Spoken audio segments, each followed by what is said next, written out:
Okay, so my name's Angelo. I'm the chief of police here in the city of Weatherford. So we told you guys we're going to give you an update of what's going on with this chemical spill. So right now we got information that the levels of the oxygen in the chemical have went down far enough back to normal levels that we are going to open up the area now. So the shelter in place has been lifted. People can go back to their residence. They do not have to evacuate anymore. We are asking the public, though, to keep, watching each other, watching your loved ones. If they're starting to have any breathing problems, to please call 911 or go to the emergency room.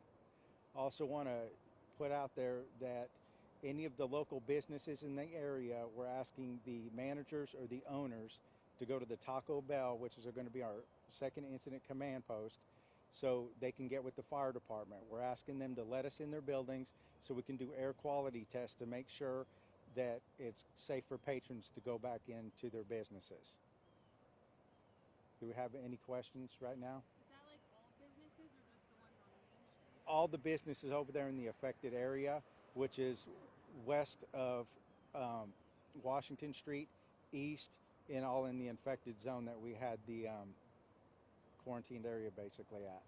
Do we know what caused this? Did the semi get into a wreck or what happened? Like, We don't have any information that the truck was in an accident.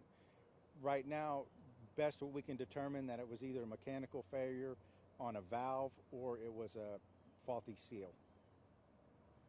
Chief, we're having a lot of people asking us what kind of precautions they should take moving forward. Should they be concerned about contamination of their homes or their food supply in their house? So the anhydrous ammonia, now I'm not an expert, okay? You can probably Google it or Wikipedia and get better information than I'm going to give you. But I can tell you this, it's going to dissipate in the air, okay? And so when they get home, I suggest that they open up the windows and just try to ventilate things. Will it get in their food? I don't think so, but again, I'm not an expert. Most people's food is covered. I mean, just take your precautions. If you've had a fruit bowl and your air conditioner running your heater and you had a fruit bowl on the table, probably don't eat the fruit. So probably your food in the refrigerator, that kind of stuff back, it's probably fine. But again, I'm not giving any type of advice to, start eating food. If you don't feel comfortable, throw it away and get some new stuff. what about water, washing hands, showering, anything like that? So yeah, if you were exposed, if you were in the area, which a lot of people that were evacuated, I suggest they do that. They leave their clothes outside, let them air out before they put them in the washer, and they should take a good shower and really scrub themselves from top to bottom, definitely. So you're saying shelter in place has gone down, people can go back. Correct. But what's it look like to finish cleaning all this up? So right now, that brings up a good point. We're going to ask people to stay out of the area of Main Street and Cypress. That's where our incident command post is going to be, and that's where we're going to start doing the cleanup and recovery part of everything. That's why we're asking some of the business owners to go to that general area, because that's where all the firefighters are going to be with the testing equipment, as well as our military counterparts that are helping us out with this. The cleanup's going to take a while. It could take probably several days. We pretty much got a lot of this stuff diluted right now, and so we're working with the EPA and getting the regulations on actually how to dispose of everything. Do you mind talking about who the military partners that you're working with and all the other agencies that are involved helping? So the military, I'm probably going to butcher this, but I think it's the 63rd, 163rd. I'm not for sure what they are. I know they specialize in hazardous material cleanups, weapons of mass destruction, that kind of stuff. And they came out and they're helping us with their air quality tests and sending people, right into harm's way. Is there talks of schools maybe opening up the second half of the day, or are they just going to be completely off today? I think they're going to be completely off today. I'm not for sure on that. I can get back to you. But I do know they're going to probably open up the extracurricular activities, the sports and things, practices and stuff later this afternoon. Chief, not to push too much again, do we know how that truck ended up in that location or why it was there? So from my understanding, the driver parked it actually behind the Holiday Inn to get a room there for the evening. Yeah. And then was the spill or the release of that due to an emergency plug, or do we know specifically where it was? We don't know. I don't know at this time. We haven't been able to get up there with investigators to start taking pictures of the area. We did have a drone up, taking overalls, trying to get some of that information. But until they get it cleaned up enough, because just right there in the immediate area, the oxygen levels aren't good for us yet. We're hoping probably within the next 30 minutes to an hour, we'll be able to get closer without having to wear all our gear. Are they continuing to put water on the site, or is that part finished? So most of that's finished right now.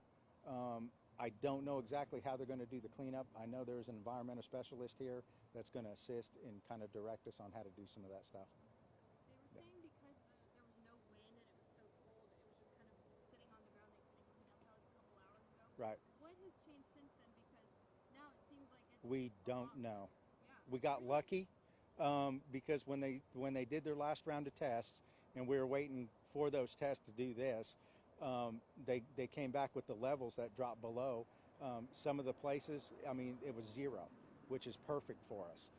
So everything ranged pretty much below 6%. 10% is the standard, and so we're at 6% to 0%, and that's perfect for us.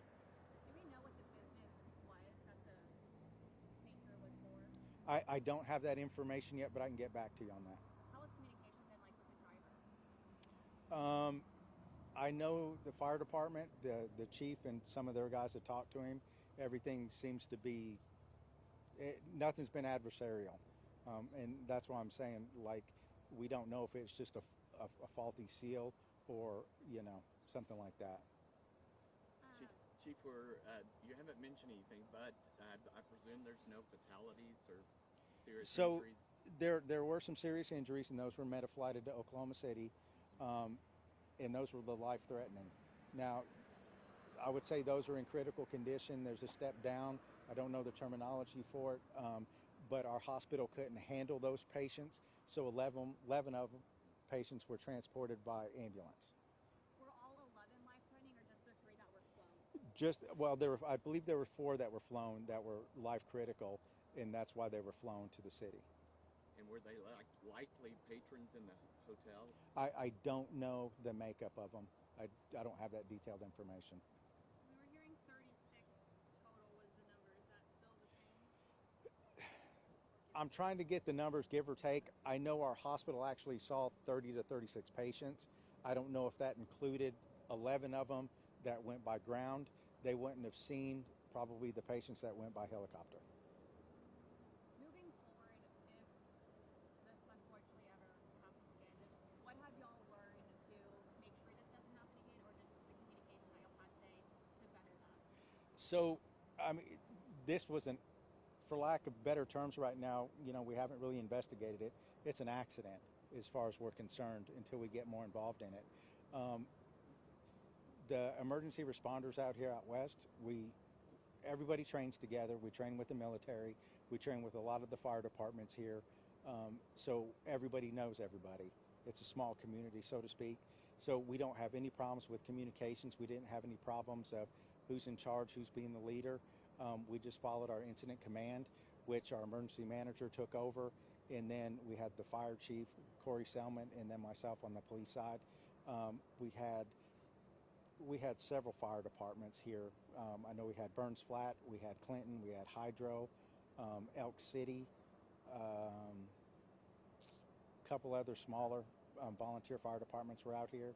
As far as law enforcement, we had OHP, we had Game Rangers, we had Sheriff's Department, Custer County Sheriff's Department, we had some Blaine County Sheriff's Department, and of course Weatherford. We had Southwestern Oklahoma State University Campus Police also helping us. Were any first responders part of the 36 or 11 that were injured? So, no. But most of my officers that were here were exposed, that they were checked out by an ambulance. And so we're monitoring them right now. And so more than likely we will send them for an evaluation or a physical just to make sure they're okay. Chief, I know that most nursing homes were evacuated. Yes. Have most of the residents been returned to the nursing homes? No. Right now, this is the first opportunity. We're releasing everything so everybody can start moving their way to go back where they needed to be. I know some of the nursing homes, the assisted living centers, all of the patients were taken to Southwestern at the Sailor Event Center, and then some of those were transported to other nursing homes in the general area. Anyone else have any questions?